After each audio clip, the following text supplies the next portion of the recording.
Hello Hello ជំរាបសួរក៏ជាសួស្តីបងប្អូនអរគ្នាថ្ងៃនេះដែលមានមកសម្រាប់សាររឿងហាត់ប្រាំងខ្លាយជាអ្នកខ្លាំងភេទទី10បន្តទៀតហើយគេយើងមិនបាច់ចាំឆ្ងល់ហើយមិនបាច់ចាំខឹង admin អីទេដោយសារតែ admin គឺមានការរវល់ខ្លាំងមែនទេហើយឥឡូវនេះ admin គឺថាត្រឡប់មកវិញហើយបាទតដើម្បីកុំឲ្យខាត់ពេលវេលាយើងចូលសាររឿងរបស់យើងទាំងអស់គ្នាហើយកុំភ្លេច sub ឲ្យ admin ម្នាក់មួយផងបាទដល់ផ្ដើមក្បាលសាររឿងភេទទី10របស់យើងដំបូងអាប៉ែវាយក៏បានហើយទូរស័ព្ទឲ្យទូ iPro របស់យើងហើយវាក៏បាននិយាយថាយើងប្រមានឯងហាមធ្វើអ្វីប្រដាសោះហើយសាររឿងរបស់យើងក៏បានកាត់មកកញ្ញាមូរងវិញដែលនេះគឺកំពុងតែរៀបចំដើម្បីណែនាំទៅកាន់ប៉ាដែរទាំងអស់នោះចំណែកប៉ាដែរទាំងអស់នោះវិញវាក៏បាននិយាយថាទីបំផុតយើងបានឃើញការណែនាំរបស់កញ្ញាមូរងម្ដងទៀតហើយមកទៅកញ្ញាមូរងក៏ពិតជាស្រីស្អាតដាច់គេមែនហើយនៅពេលនោះអនសក់ពូកាជូក៏បានយកសន្លឹកកិច្ចការជាច្រើនឲ្យមកកញ្ញាមូរងហើយនឹងក៏បានទម្លាក់ផាំងហើយនឹងក៏បាននិយាយទៀតថានេះគឺសម្រាប់បងស្រីមូរងហើយនៅពេលនោះក៏មាននរណាម្នាក់ក៏បានខលមកកញ្ញាមូរងចំណែកអូនស្រីសក់ពូកាជូក៏បានលើកហើយនឹងក៏បានហុចទូរស័ព្ទទៅឲ្យកញ្ញាមូរងដើម្បីនិយាយជាមួយនឹងអ្នកតេនោះដែលអ្នកខលមកនោះគឺជាតួ iPro របស់យើងនឹងឯងនៅពេលនោះតួ iPro របស់យើងក៏បាននិយាយថាកញ្ញាមូរងខ្ញុំស្រឡាញ់ណែហើយក៏បាននិយាយពាក្យនេះចំនួន3ដងដើម្បីបង្ក្រប់នេះឯងដែលធ្វើឲ្យកញ្ញាមូរងជាមួយនឹងអូនស្រីសក់ពូកាជូក៏ពិតជាកាំងខ្លាំងមែនតើ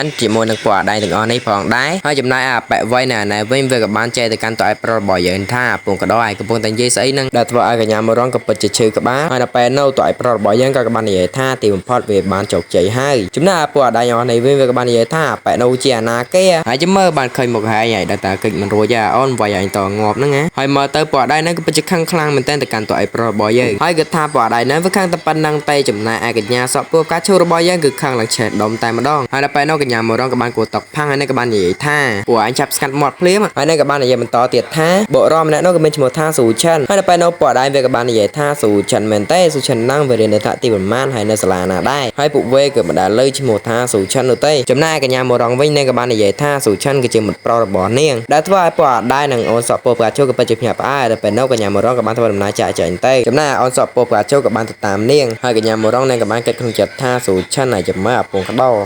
ោឯងគឺជាខែរបស់អញហើយនៅថ្ងៃអនាគតហើយចាំមើលហើយចំណែកអាពួកអាដាញ់អស់នេះវិញវាក៏បាននិយាយថាស៊ូឆិនហើយនឹងចងចាំឈ្មោះឯងទុកអាពងកដោហើយដល់ពេលនោះអាមនុស្សវាក៏បានបញ្ជាកូនចៅវាឲ្យទៅរកឯកសាររបស់តៃប្រុសរបស់យើងនិងព័ត៌មានរបស់គាត់ថាគាត់នឹងគឺជាអាណាគេហើយមកពីណាដែរមានឋានៈជាអីដែរហើយសាររបស់យើងក៏បានមកតៃប្រុសរបស់យើងវិញដល់ពេលនោះប្រព័ន្ធក៏បានលោតមកហើយវាក៏បានអបអរទៅកាន់តៃប្រុសរបស់យើងទៅធ្វើភារកិច្ចបានជោគជ័យហើយរង្វាន់ដែលតៃប្រុសរបស់យើងទទួលបានគឺចំណេញសត្វលេ10000ក្បាលដែលតៃប្រុសរបស់យើងក៏អាចក៏ហៅសត្វលេចំនួន10000ក្បាលបានក្នុងពេលតែមួយដែលតៃប្រុសរបស់យើងនៅពេលនោះក៏ពិតជាវល់ខ្លាំងមែនទែនហើយគាត់ក៏បាននិយាយថាស្អីគេបញ្ជាក់ម្ដងទៀតមើលហើយប្រព័ន្ធក៏បានបញ្ជាក់ម្ដងទៀតម៉ែគឺថាតៃប្រុសរបស់យើងគឺទទួលបានសត្វលេចំនួន10000ក្បាលនេះឯងដែលធ្វើឲ្យគាត់ក៏ពិតជាអស់សង្ឃឹមខ្លាំងមែនទែនគាត់ក៏បាននិយាយថាសត្វលេ10000ក្បាលយកមកធ្វើអីយកមកធ្វើស៊ុបហត់ផត់ឲ្យសត្វបិសាចពីពេលនោះស៊ីមែនទេហើយនៅពេលនោះគាត់ក៏បានឈឺក្បាលខ្លាំងមែនទែនស្អីគេយកសត្វលេមកធ្វើអីយកមកធាក់ហើយក៏យកមកធ្វើអីផ្សេងអត់យល់ទៅនេះហើយនៅពេលនោះគាត់ក៏ពិតជាគិតវល់ពីហ្នឹងចំណែកពួកអាដាយប្រមាណអ្នកនេះវិញវាក៏បាននិយាយថាបើនៅតែបន្តបែបនេះពួកយើងច្បាស់ជាស្លាប់ជាមិនខាននោះទេហើយនៅពេលនោះអាក្បាលតងោវាក៏បាននិយាយថាវាគឺមានគំនិតល្អមួយដែលនៅក្នុងដៃរបស់វាគឺមានបាល់បៃតងមួយដែលវាគឺជាវត្ថុបុរាណដែលបាននៃវាតេតេជាមួយនឹងសត្វចម្លែកហើយកប់ជួនជាមួយនឹងនោះផងដែរមនុស្សគ្រប់គ្នាកំពុងតែប្រមូលផ្ដុំនៅទីនេះហើយវាក៏ជាឱកាសល្អសម្រាប់ឲ្យពួកវាបំផ្ទុះបាល់នេះដើម្បីតេតេសត្វចម្លែកឲ្យចូលមកស៊ីពួកអាដាយអននេះដោយការលែកបំពួកសិស្សទាំងអស់នេះចោលគឺគ្មានអ្វីចម្លែកនោះទេហើយវាក៏ជាគំនិតល្អផងដែរហើយនៅពេលនោះវាក៏បានបំផ្ទុះបាល់នេះចោលហើយជាមួយនឹងសត្វបិសាចនៅពេលនោះក៏បានចូលមកសម្រាប់ពណ៌ដៃទាំងអស់នោះផងដែរជាមួយនឹងអាខ្លាទៀតក៏បានងាប់ដោយសារតែពីពេនខំហើយយើងមើលទៅកាន់អ្នកទាំងអស់គ្នានោះក៏ពិតជាឈឺចាប់ខ្លាំងមែនតើជាមួយនឹងពឹសពីពេនដែលជ្រាបចូលទៅកាន់ខ្លួនរបស់ពួកគេចំណែកម្ចាស់សត្វត្រីពីពេននេះវិញក៏ពិតជាសោកសប្បាយខ្លាំងមែនតើសប្បាយសិនទៅនឹងឯងប៉ែពីអ្នកនេះវិញវាក៏បាននាំគ្នារត់ទៅយ៉ាងលឿនដើម្បីគេចផុតពីបិសាចពីពេងចំណែកអាសត្វទាំងអស់គ្នានោះវិញក៏មានអ្នកខ្លះក៏បានស្លាប់ភ្លាមមួយរំពេចភ្នែកតែម្ដងហើយនៅពេលនោះប៉ែវាយវាក៏បាននិយាយថាស៊ូឆាន់ហើយជួយសង្គ្រោះអ្នកទាំងអស់គ្នាទេមែនហើយចំណែកអាលីងសៀវវាក៏បាននិយាយថាបាច់ជួយអ្នកទាំងអស់គ្នានឹងទេជួយអញវិញហើយនៅពេលនោះតែប្រុសរបស់យើងក៏បាននិយាយថាពួកឯងបិទមាត់ភ្លាមទៅ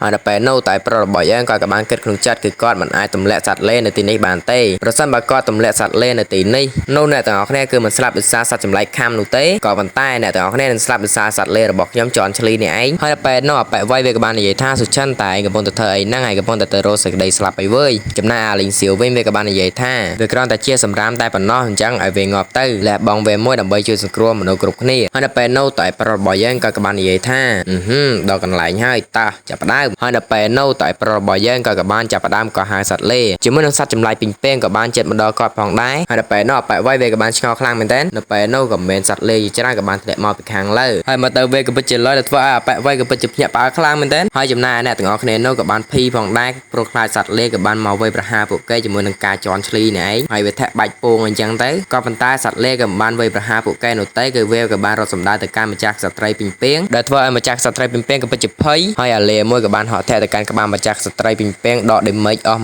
100ជាមួយនឹងពួកវារត់ជន់នៅពីលើដកដេមេចអស់មួយទៀតហើយនិយាយច្រើនពេកក៏ហក់ធាក់ក្រាលមុខរួមជាមួយនឹងខ្លួនរបស់នាងផងដែរដែលធ្វើឲ្យនាងដកដេមេចអស់10ទៀតក៏ពិតជាលយហើយសាររឿងរបស់យើងក៏បានកាត់មកអាតងោពីអ្នកនេះវិញដែលពួកវាកំពុងតែរៀបចំធ្វើដំណើរចាក់ចេញទៅតាម portal មួយនេះក៏ប៉ុន្តែវាក៏បានលើសំឡេងអ្វីមួយក៏ពិតជាអញ្ញា